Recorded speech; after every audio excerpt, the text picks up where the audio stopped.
नमस्ते। मेरा नाम आकाश मिश्रा है और आप सभी का स्वागत है हमारे YouTube चैनल आकाश योग में।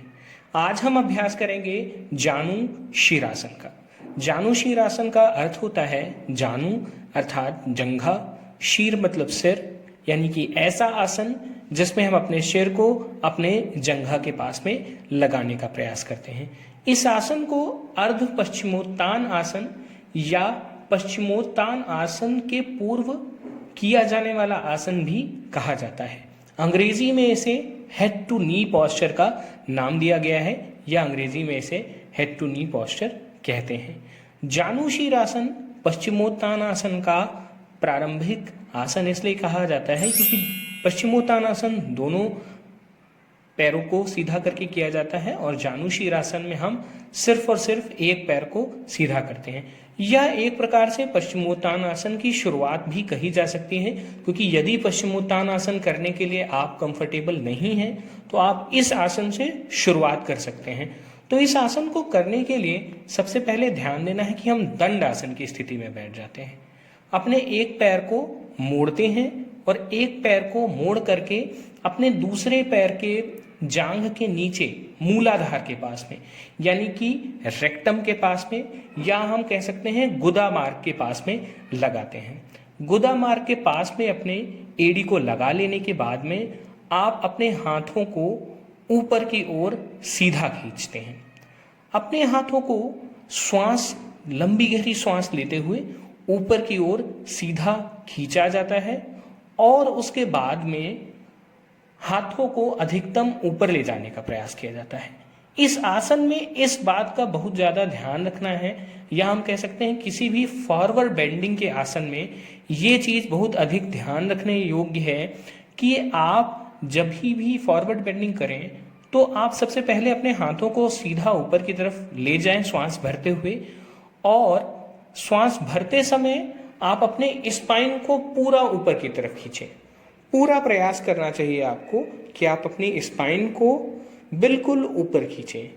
इस स्थिति में जो आप वीडियो में देख रहे हैं, इसमें आपको अपनी स्पाइन को पूरा ऊपर की ओर खींचना है, सारी वर्टिब्रीज को एक्सपेंड करना है और सांस छोड़ते हुए लंबर रीजन से मैक्सिमम आगे जाना है और अपने हाथों को तलुओं के बाहर उंगलियों को फंसाना है और अपनी चिन को अपने घुटने से लगा देना है।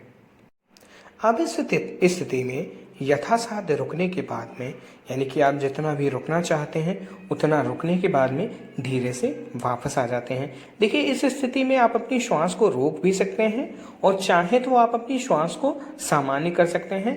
एक चीज़ का ध्यान रखना है कि आपको बहुत ज़्यादा अत्यधिक दबाव नहीं देना है और धीरे से श्वास को लेते हुए पुनः वापस आ जाते हैं। इस क्रिया में प्रारंभिक स्थिति में वापस आ जाते हैं और दोनों ओर से इस क्रिया को करना है।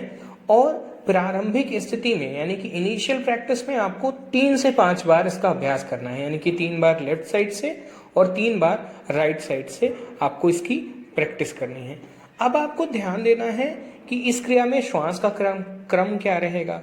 देखिए, जब भी आप श्वास लेते हैं, लेते हुए ऊपर की ओर आना है, अपने हाथों को सीधा करना है, लंबी गहरी सांस लेकर के अपने स्पाइन को ऊपर खींचना है और एक्सेल करते हुए आगे की ओर जाना है, यानी कि श्वास को छोड़ते हुए आगे की ओर जाना है और अपने पंजों को पकड़ना है। अंतिम स्थिति में श्वास को सामान्य भी रख सकते हैं और श्वास को आप रोक भी सकते हैं यदि आपकी क्षमता है, यदि आप रोकना चाहते हैं। अब यदि हम बात करें इस क्रिया के लाभ के बारे में, तो इस क्रिया से हैमस्ट्रिंग मसल, काफ मसल्स, स्पाइन की मसल, इन सारी मसल्स पर काफ़ी ज़्यादा पॉजिटिव इफेक्ट होता है। यह हमारे पाचन तंत्र के लिए और उत्सर्जी तंत्र के लिए काफ़ी लाभदायक होता है, क्योंकि हम अपने रेक्टम पर, अपने मूलाधार पर दबाव देते हैं, इसलिए इस क्रिया पर को करने से हमारे उत्सर्जी तंत्र पर काफ़ी अच्छा प्रभाव पड़ता है। इस क्रिया को करने में सावधानी यह बरतनी है कि आपको टेनिस एल्बो की स्थिति में, सर्वाइकल स्पॉन्डिलाइटिस की स्थिति में, ऑस्टियोआर्थराइटिस की स्थिति में, लंबर पेन होने की स्थिति में या शाटिका होने की स्थिति में इस क्रिया के लिए आपको अपने योग विशेषज्ञ से एक बार परामर्श ले लेना चाहिए। इस क्रिया को करते रहने से जो फ़ायदा होता है, जो अल्टीमेट बेनिफिट होता है वो ये होता है कि इस क्रिया से हमारे पेट का लचीलापन बढ़ जाता है, अर्थात हमारे पेट में की मांसपेशियां मजबूत और लचीली हो जाती हैं। दूसरा जो फायदा होता है वो ये होता है कि इस क्रिया को करने से प्रत्यक्ष और अप्रत्यक्ष रूप से हमारे पेनक्रियास पर भी दबाव पड़ता है।